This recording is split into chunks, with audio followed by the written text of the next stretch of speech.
The Central Bank of Nigeria's Monetary Policy Committee has raised interest rates by 50 basis points from 26.25% to 26.75%. CBN Governor Olayemi Cardoso made the announcement in Abuja after the conclusion of the 296th MPC meeting. Additionally, the MPC set the cash reserve ratio for commercial banks at 14% and for deposit money banks at 45%. Decisions of the MPC. The committee's decisions are as follows. 1. Raise the MPR by 50 basis points to 27.65% from 26.25%. Adjusted the asymmetric corridor around the MPR from plus 100 to minus 300 to plus 500 to minus 100 basis points. Retain the cash reserve ratio of deposit money banks at 45% and merchant banks at 14%. Retain the liquidity ratio at 30%. Joining us now on this show to discuss the Monetary Policy Committee meeting and the interest rate is Tilewa Adebajo, Chief Executive Officer of the CFG Advisory. Tile, good morning, and thank you for joining us. Thank you. Well, very quickly. Well, the World Bank, IMF, they have been praising the monetary authorities in Nigeria for tightening, monetary policy. But we have seen again under Cardoso, the same orthodox approach. They keep tightening monetary policy. Inflation is already over 34%, 34.19%. And now we have interest rate at 26.75% in July. Well, the explanation that some people have given is that CBN has no option because the fiscal side is asleep, even if they said they've introduced some measures about food imports and all of that. Now, what's your assessment of this orthodox policy continuous tightening? They will tighten this economy to such an extent that we will not be able to breathe again. But what do you think? Well, thank you very much, Ruben. Good morning, Ayo. Good morning. Well, it's been a while. Yes. And of course, Rufai. Ogabisa. Yeah. I'm waiting for your questions. Ogabisa. Well, in order to answer your question, I think one of the biggest challenges we have in Nigeria today is stagflation. And stagflation is a very difficult situation to get out of. High unemployment, high inflation, and low growth. And as long as the economy is experiencing runaway inflation, the economy cannot grow, and inflation erodes all our purchasing power. While I agree with you that there are some challenges on the fiscal side which we will address, it is important that we should stem inflation. And let us go back and take a look at the historical issues. So let's look at the facts and figures. In 2011 and 2014, Nigerian economy grew by over 8.5%. Why? Inflation was between 9 and 11%, and interest rates were between 12 and 13%. So for the advocates of low interest rates, I think it's also important to understand, yes, low interest rates are desirable for growth, but interest rates and inflation have to be lower at the same time. And more importantly, the rate of inflation cannot erode interest rates, otherwise you have negative real rates, which is what we're experiencing under stagflation in Nigeria. So in order for us to provide the platform or the template to grow, the most important thing is to be able to control inflation. Hence, you can see why the CBN is looking at that. So I think it's now beginning time to start looking at the voting patterns of most of the MPC members, which is what I've analyzed. The governor himself is very hawkish on rates. So is Aku, Bamidele, and Mustafa. Those people on the MPC are very hawkish on increasing rates. But you have other people like Yugoda, Isa, and who are more, they are not as hawkish in terms of looking at rates, and then you have the rest in the middle. So, and I think that outcry of saying that, okay, interest rates are too high, I would have expected a 100 basis point increase in rates for now, because inflation increase is now marginal. I would have expected 100 basis points, but obviously because of the complaints and of course the members of the MPC are saying that, look, people are there. That's why it's a committee, because everybody has different voting patterns. So I think the emphasis was to be able to have a marginal increase in rates, and eventually this is going to take time. So we shouldn't expect anything until this time next year to begin to moderate inflation. So the CBN has targeted inflation, saying they want to take it to like 21 to 24% by the end of the year. And then hopefully by this time next year, we can begin to see it coming down to 15% and things like that. So it's a question of time. It's a marathon, not a sprint. And the reason why is because, we've talked about ways and means. The 30 trillion ways and means that we've been talking about here, this is the impact you are seeing on the economy. And that is why it's going to take a bit of time to get things 30 to settle. trillion ways and means. Could Yes. it be described as Buhari's legacy? Those 7 trillion out of it is Part of Tinubu. this. Yes, so between them, APC legacy. well, Perhaps. something like that, APC yes. legacy. Okay, so I'm glad you talk about stagflation. Yes. And I can't, 100 basis points is what you'd have, did you say that's what you'd have recommended? Yes, Okay, yes. so then what happened to small businesses and the high interest rates? Especially because, like you mentioned, we haven't seen quite enough on the fiscal side of things to at least help to balance or cushion the effect on small businesses. Let's speak up for the small businesses. Lending rate is at an all-time high. Yes, we can see, to an extent, the impact of the increase in the NPR, the MPC decisions and NPR rates over time, and see, like you mentioned, marginal increase in inflation, but it's still stifling small businesses. And if they continue to increase it, then what's the option for them? Already, lending was a big challenge for a number of small businesses. I see you smiling because I'm here to speak for the small businesses. I know we want to tame inflation, and you talk about the numbers for next year. I'm even doubtful of that, because if we don't have commensurate fiscal policy aligning with monetary policy, then we might not even see the impact that you've talked about. Okay, thank you very much, Ayo. I know you're quite compassionate in that area. But let us take a look at the flip side. Okay, the pensioners are not complaining because they're getting nice returns on their savings. So with everything, there's always a flip side to it. The people who are saving, who are investing, are enjoying a nice time now because they keep their money in the bank and they're getting nice interest rates. They're being quoted by banks. People are looking for deposits. Pension fund assets are growing. Pensions are now at 20 trillion. And, they're experiencing the boom with the rise in all the interest rates of all the various assets they're investing in. So with everything, there's always a flip side to it. So the question always is to always find that middle ground, which is what I told you, that in 2011 and 2014, when the economy was growing at 8 to 5%, inflation was between 9 and 11%, and interest rates were between 12 and 13%. That's NPR. So the optimal level where we need to be is low inflation and low interest rates. So, but unfortunately, because of the Ways and Means party we had, the hangover is now what we are dealing with. So that is really where, so the economy goes into what we'll call disequilibrium. So the whole challenge of the central bank now is that they need to restore that equilibrium back to the optimal, where interest rates are low and also inflation rates are also low.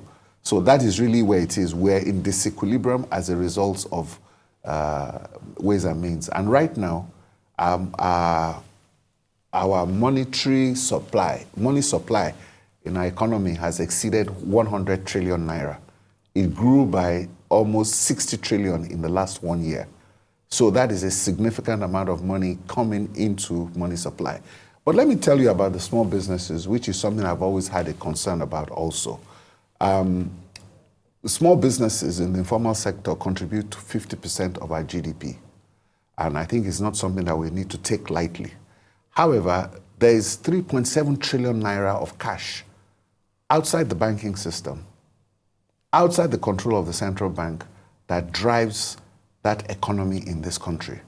Now, this 3.7 trillion is money that the central bank does not have control over and is not in the vaults of banks. And that is the money that funds the informal sector. I would have liked, once we can tame inflation, to be able to increase this money to about 5 trillion. Because you see, most of the SMEs do not use banks. If you take a look at the bank portfolio, it's an 80-20 rule. 80% of their loans go to the biggest 20 to the 20% biggest company. The Pareto principle applies in that area. So Nigerian banks don't fund SMEs. That's the reality. SMEs, their main source of financing is informal. Yeah. Okay. So a couple of things. I'm happy you touched on those areas. The first thing is, can we really say the inflation was about the ways and means? Because we had the ways and means on our books before that inflation of over 11% jump happened that President Tinubu caused. He takes the responsibility for that. Pulling out of the subsidy was also an inflation trigger. Secondly, you talked about the 100 million money circulation. I'm very happy about that you talked about it. Because when the solution was provided with the Naira redesign policy, these same politicians went to the Supreme Court. And the Supreme Court had to rule about a monetary policy issue by saying, no, spend other currency. We did pari passu. So it is still their fault that we are in this quagmire we are today. The third point I even want to raise is, I know the textbook convention, you economists will say, oh, once inflation is high, you raise interest rates. Must we always? Can't we do like the central bank in America where they look at data? What are the data inflation drivers here? Which is more or less the fiscal side. I think, let me answer the last question quickly. We know what is driving inflation, and I think we've said it, that is 30 trillion ways and means. There's a direct correlation between that. I think also is the over 100 trillion money. And yes, because don't forget that, the ways and means was kept on the books of central bank. They didn't release it to debt management office. So, we're still dealing with that issue of the illegal securitization of the ways and means. And how much is it? I hear the Senate is also speaking, they are saying they're trying to investigate the real amount. So is it really the 30 trillion? How much is it really? I think that one, don't forget, some has been paid and interest is also coming on top of it. So it's a revolving facility. So things are moving. It's not static. So the numbers change regularly. But what I'm trying to say is very simply that that recognition of 30 trillion of ways and means plus the additional spending is what has triggered money supply to 100 trillion naira. So we didn't recognize that before because they kept it on the books of the central bank. So now that has been recognized. So I think that's what's important. So for me, I think what is important is, first of all, let us know the position of the debt. So that's very important. Talk about orthodoxy in terms of inflation. As I've said, inflation, even the Reserve Bank of America you've talked about, is data-driven. Like I've told you before, if you look at the historical data of Nigeria, it's the same thing. Look at 2011, look at 2014. Inflation between 9 and 11% growth, GDP growth of in excess of 8%. So it's the same thing if you look at the historical data. Then we've had a CBN Nigeria. target of 9% inflation. Yes, but the challenge that we're seeing from the charts in the thing is debt service, which is what we'll get to. If you take a look at the chart on the screen now, you see that the debt service and debt repayment is about 8 trillion from the budget this year, and the budget for education and defense is just over 2 trillion. So we're using over 4 times our defense budget and education budget to service debt. That is some of the challenges that we need to address. But in terms of inflation, you cannot, without taming inflation, we're not going to go anywhere. And the problem we had, like you said, is that when the new government came in, They announced subsidy and foreign exchange without a finance minister and a central bank governor being in place. The finance minister did not come in place until August, and the central bank governor did not come in place until September. We didn't raise interest rates from July last year until the first MPC, maybe like February, March this year. So within that 9-month window, when we're supposed to have tightened. Mr. Shonubi will not be happy with you that you said there was no central bank governor. Okay, no, sorry, maybe I was Mr. Shonubi will not be happy with you. Okay, my apologies. Well, there was an acting governor. But in any case, we've had 4 MPCs this year. 3 of the meetings we've raised by, in 3 meetings we raised by 750 basis points. Yes, adjustments. Yes, well, and then we have not seen any positive effect. Food inflation is going up. Yes. Everything is going up. 2 questions, quickly. 1, this food inflation, they've tried to advertise or announce, they've not, I assume that they've not finalized their plan, what they call Tinubu's food plan. What do you think of that food plan as proposed? This is the 2nd week. The Minister of Agri said they will give us the details. We're still waiting for the details. But as already announced, what do you think of it? Will it help inflation? And the second point, the same subject we've been discussing all this while, even today, the furore, the controversy over Dangote Refinery and the implications for economic stability and investment in Nigeria. Those 2 things. Okay. Let us finish the economic side of things, which is talk about the food policy here. Food policy is the economy. Yeah. Dangote Refinery is also the economy. Yes. We'll come to that because that's a trending topic in Nigeria. Yes, so, I just wanted your views. Definitely. Food. Like I said, I think it's a good idea because what they're trying to do is, on the short term, tackle food inflation head on. And I think it's also important to understand that if you take a look at the trajectory on month inflation, it's actually coming down. So it's just that we've seen a marginal increase in the last month.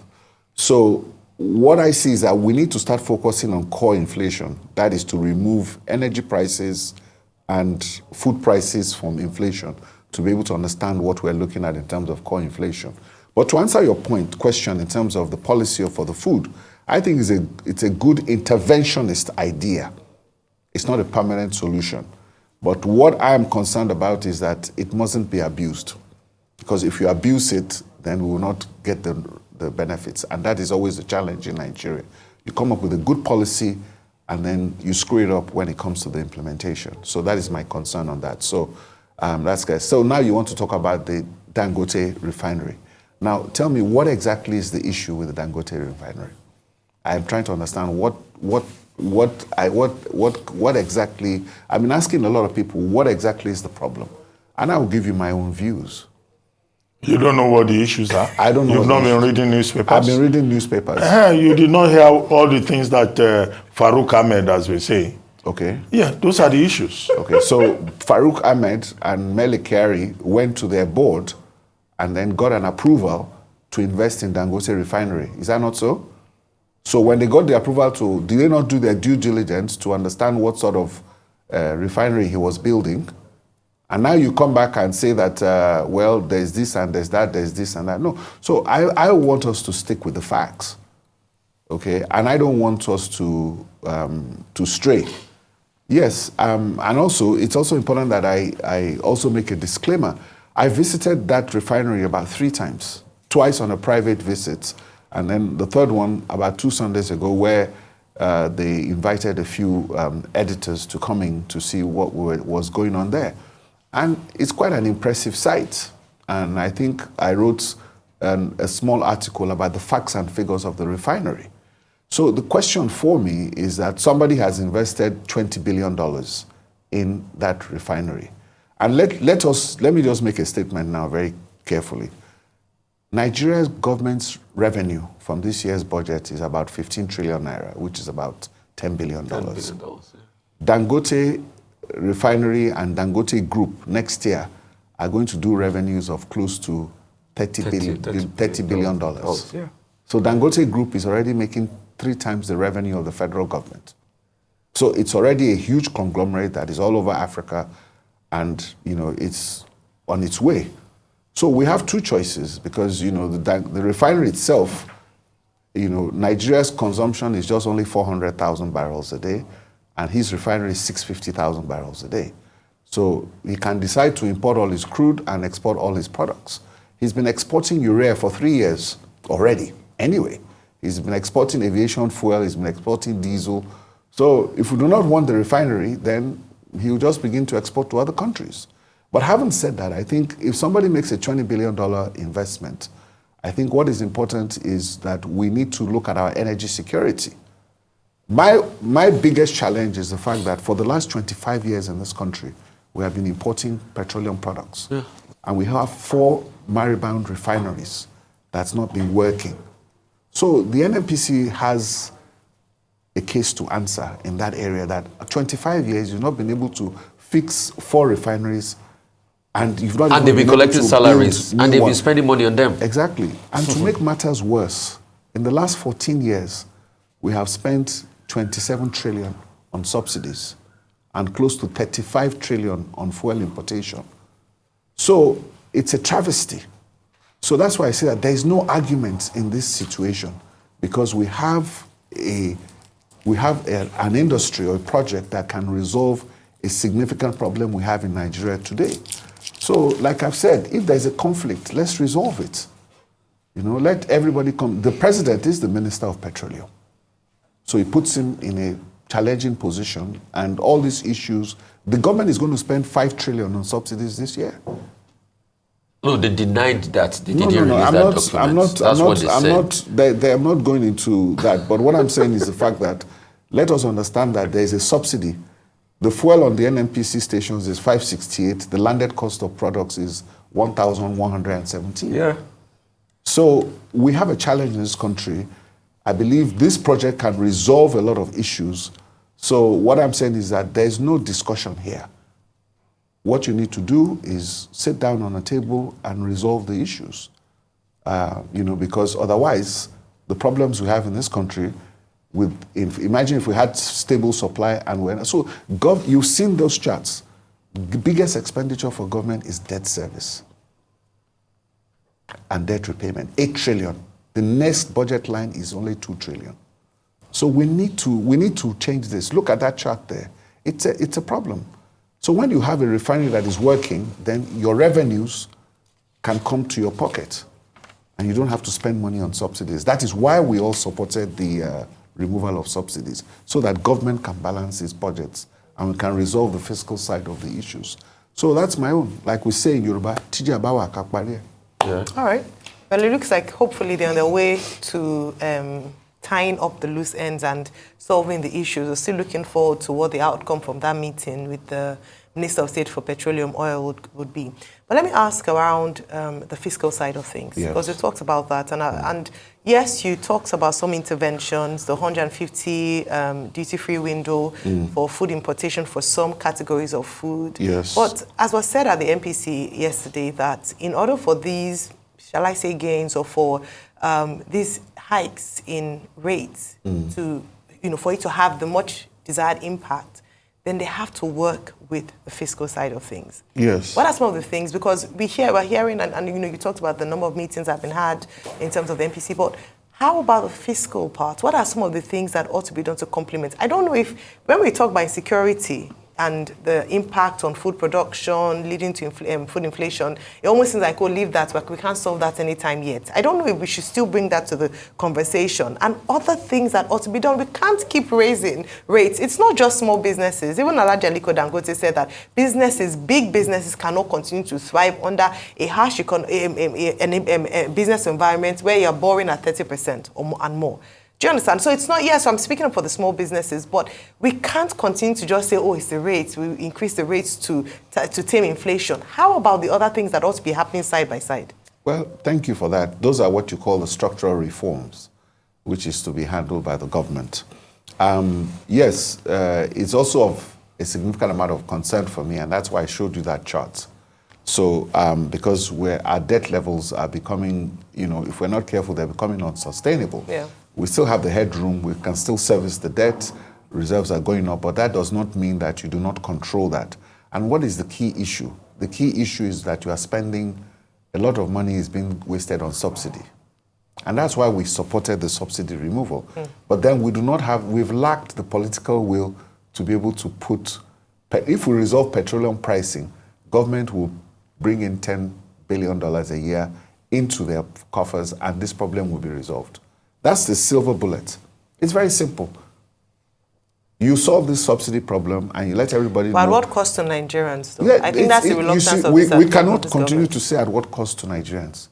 There are countries in Cameroon, Niger, and Benin that are poorer than Nigeria that pay market price for fuel. So if you continue to say that, then those countries will continue to get your fuel at cheap prices and they'll continue to take it across the border.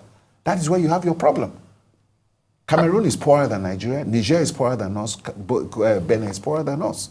But if you go to their price, see what they're paying at their pump price, is there, so we need to stop all this. Okay, but provide infrastructure you see, and cut government excesses. That's what we're saying. Yeah. You see, that's the optics, which is what a lot of people are talking about. Yes. Let us look at the numbers. Okay, if we say that government saves 10 billion a year with that, that means that the pump price will go to 1,000 naira. At least. Okay, and that's the solution.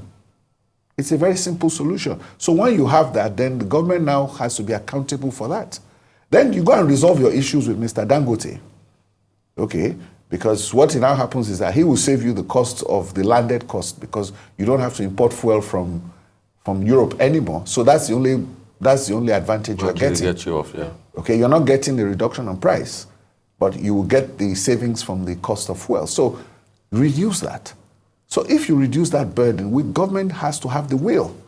So when the president made the announcement that he has removed subsidy on fuel and he now also did the foreign exchange thing, the net sum gain was zero because the foreign exchange devaluation wiped out the subsidies that he said he removed. So he now has we need that courage to be able to get it done. Look, my own concern, if you take a look at the numbers now, the deficit for 2024 is what, 9.1 trillion. We have a revenue shortfall of 3.8 trillion, and we have a new supplementary budget of 6.3 trillion. So now the total now is 19 trillion that needs to be financed. Okay, so now you can see the windfall tax on banks are coming. You know, and of that brings in about 2 trillion. Well, yes, so, but at least it will fund something, you know, and they are looking at other, and if you resolve the issues, and then we need to start looking at the oil and gas industry, again, NNPC. All these JV arrangements we have, we should start selling them down. Sell down 10% of your JV.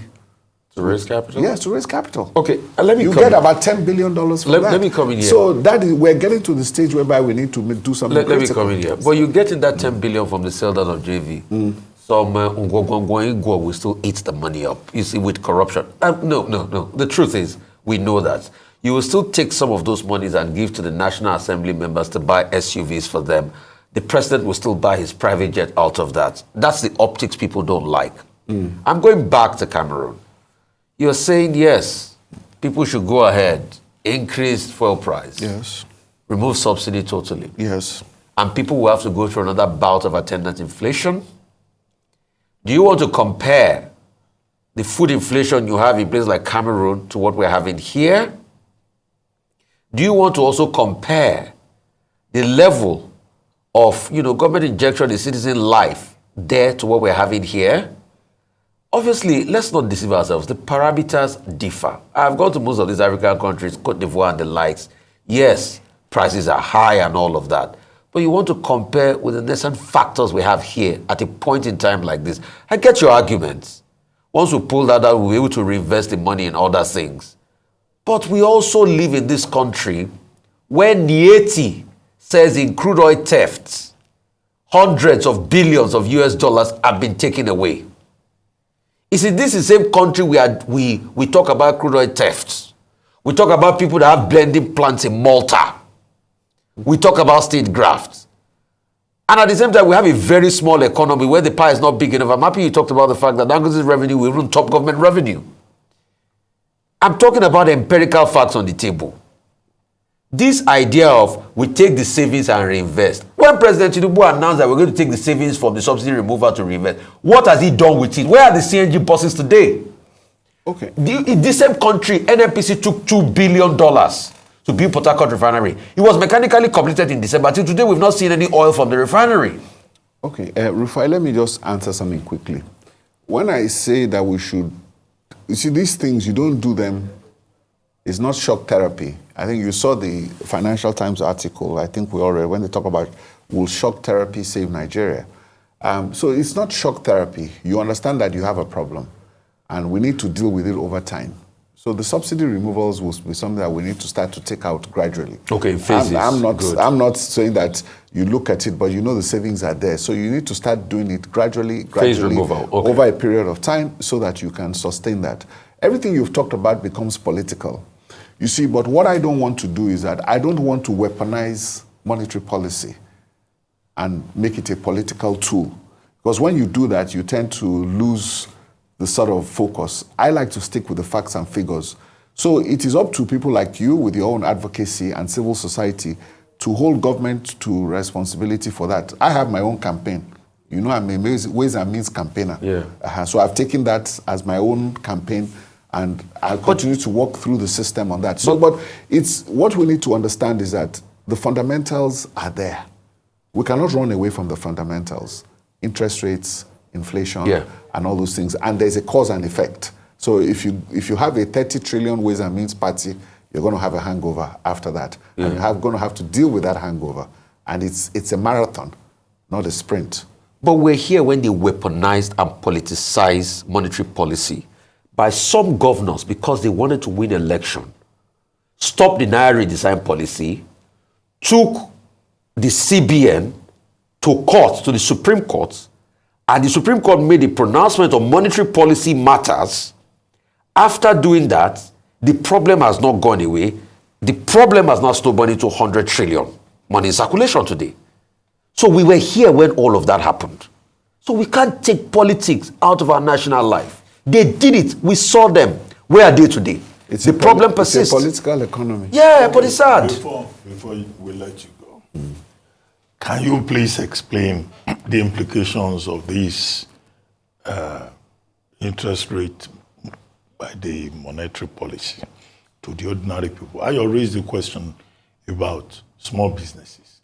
It's not even only small businesses. Organized private sector is complaining about how the cost of borrowing will go up, how credit lines will become more expensive in the context of the National Assembly just passing a new national minimum wage law.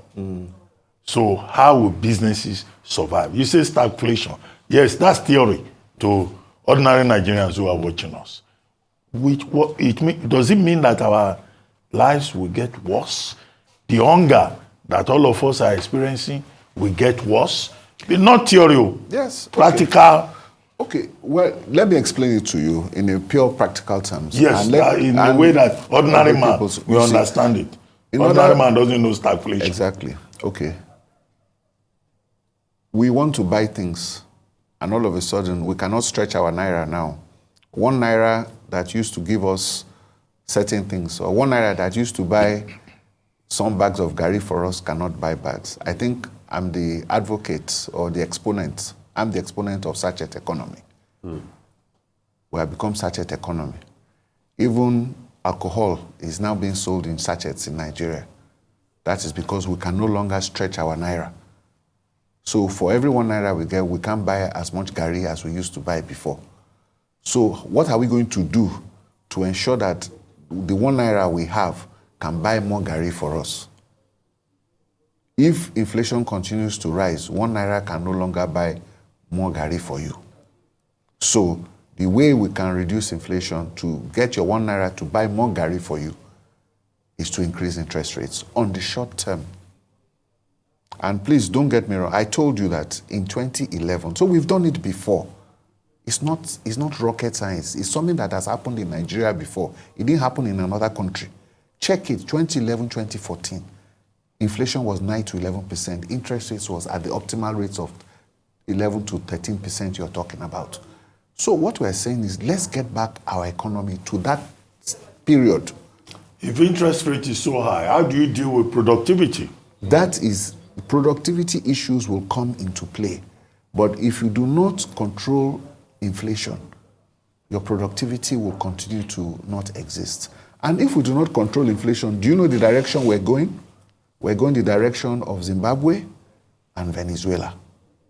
So that is the flip side of that. You now have hyperinflation because you do not want to face the reality of that. So I think it is important that we look at it, because the economic management in this country today is very critical. And that's why I feel that this Dangote Refinery issue is a distraction, because the success of that project can actually help reduce inflation, because it will make, there will be at least stabilized supply, energy security. So that is the reason why. The interest rate increase is a temporary phenomenon. Nobody wants interest rates of this percentage, but we're going to have to endure it for 1 year. And that's why you are saying that, you see, these social intervention programs that have failed is really where the sad part of it is. Because when you do these things, you understand you have a problem. So you give people breaks. You know, you get a tax break here, productivity you're talking about. That's when you begin to give industry the breaks they need to help them improve. That's why you do palliatives. But if you cannot do the palliatives when you are going through a reform program, then the social issues will overtake you. Well, the palliatives get stolen at the end of the day anyway. And the Dangote that you talk about, they are looking for him in Gabon. If Nigeria doesn't want him, they say, oh, come and help us. Come to Macedonia and help us. Is that not what the Bible says? A prophet who has no honor in his own home will be honored abroad. Thank you very much, Tilewa.